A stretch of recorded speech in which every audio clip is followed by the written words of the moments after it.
पनुआकिल जे सांगी वारे इलाइक़े में पुराणी 100 साला बिल्डिंग किरण वारी ख़बर SS न्यूज़ ते नशर थियण खां पोइ वफ़ाक़ी वज़ीर सैयद खुर्शीद अहमद शाह वाक़े वारे हंधि पहुची वियो। SS न्यूज़ जे रिपोर्टर तुफ़ैल आफ्ताब मूजिब पुराणी बिल्डिंग किरण सबबि हिक औरत फ़ौत थी, जंहिंजे वारसनि गुज़िरियल ॾींहुं एहतजाज कयो। SS न्यूज़ ते एहतजाज जी ख़बर हलण खां पोइ वफ़ाक़ी वज़ीर सैयद खुर्शीद अहमद शाह, असिस्टेंट कमिश्नर पनुआकिल ऐं ॿियनि सां गॾु पुराणी बिल्डिंग जो मुआइनो कयो ऐं इंतज़ामिया खे हुकुम ॾिनो त ख़तरो बणियल पुराणी बिल्डिंग खे केरायो वञे।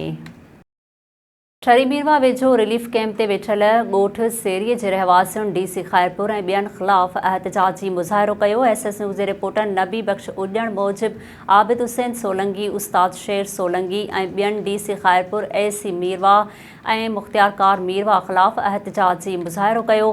उन्हनि SS न्यूज़ सां ॻाल्हाईंदे चयो आहे त गुज़िरियल बरसातुनि ॻोठ सेरीअ में तबाही मचाए छॾी, 3 इंसानी जानियूं ज़ाया बि थियूं आहिनि, पर हिन महिल ताईं को बि लड़ी नाहे आयो।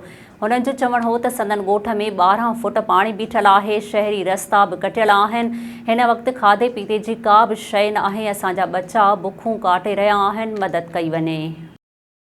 मटियारी में सूबाई वज़ीर मखदूम महबूब ज़मान जी हिदायतुनि ते additional deputy commissioner 1 Sonia Kaleem Mehran highway ते रिलीफ कैंप जो दौरो कयो। SS न्यूज़ जे रिपोर्टर ज़हीर अहमद मूजिब मखदूम हाउस जो कोआर्डिनेटर असलम पीरज़ादो, गुल पहर, मुख़्तियारकार सईदाबाद, आफ्ताब जमाली भी मौजूद हुआ। ADC 1 महराण हाईवे ते रिलीफ कैंपुनि ॻोठ मलूक ख़ासकेली, शाह पंजो, मारखवा, बागू जमाली, जान मोहम्मद जमाली, बखर जमाली मोरे समेत मुख़्तलिफ़ मुतासिर इलाइक़नि जो दौरो करे सूरत हाल जो जाइज़ो वरितो। सोनिया कलीम रिलीफ कैंपुनि में मौजूद मुतासिरनि ख़ासि तौर ते औरतुनि जा मसला ॿुधा। कुबो सईद खान में state life insurance Larkana zone तरफ़ां 2 ॾींहनि लाइ मुफ़्त मेडिकल कैंप क़ाइमु कई वई। SS न्यूज़ जे रिपोर्टर माशूक मक्सी मूजिब बोर्ड मुतासिर मरीज़नि खे फ्री चेकअप करे दवाऊं ॾिनियूं वयूं। उन मौक़े ते डॉक्टर अनवर अज़ीज़ सोलंगी मीडिया खे ॿुधायो आहे त 200 खां मथे मरीज़नि जो चेकअप करे उन्हनि खे दवाऊं ॾिनियूं आहिनि। बोर्ड मुतासिर मरीज़नि में बुख़ार, दस्त ऐं उल्टीअ जे मरीज़नि जो तादादु घणो हुयो। मलकानी शरीफ़ वेझो पराण ढोरी ऐं जरकस खोसकी शाखुनि जा घारा बंदि न थियण ख़िलाफ़ मुतासिर ॻोठाणनि पिंगरियो झुडो रोड ते एहतजाजी मुज़ाहिरो करे धरणो हयो। SS न्यूज़ जे रिपोर्टर विशाल रेबारी मूजिब ॻोठ अमीर बख्श चांडियो, अल्लाह ॾिनो चांडियो, करीम बख्श चांडियो ऐं ॿियनि ॻोठनि जे रहवासियुनि मंज़ूर चांडियो, अल्लाह ॾिनो चांडियो, नज़र मोहम्मद दिलवाणी ऐं ॿियनि दाहींदे चयो आहे त घारनि मुख़्तलिफ़ ॻोठनि जी तबाही करे छॾी आहे। आपाशी खाते जा अमलदार ऐं इंतज़ामिया फ़क़ति बिल ठाहिण में पूरा आहिनि, पर घारनि खे बंदि करण जी का बि कोशिशि नथा कनि। हुननि वाहर जी अपील कंदे घारनि खे जल्द बंदि कराइण जो मुतालबो कयो आहे।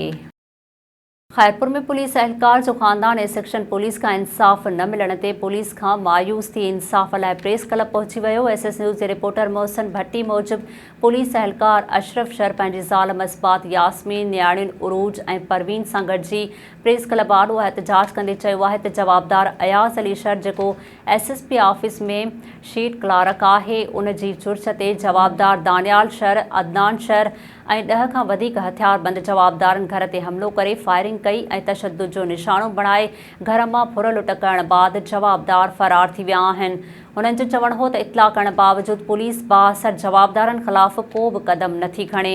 हुननि IG सिंध, DIG सखर ऐं SSP ख़ैरपुर समेत वसवारनि खां मुतालबो कयो आहे त जवाबदारनि ख़िलाफ़ केस दाख़िल करे इंसाफ़ फ़राहम कयो वञे, ॿी सूरत में ख़ुदकुशी कंदासीं।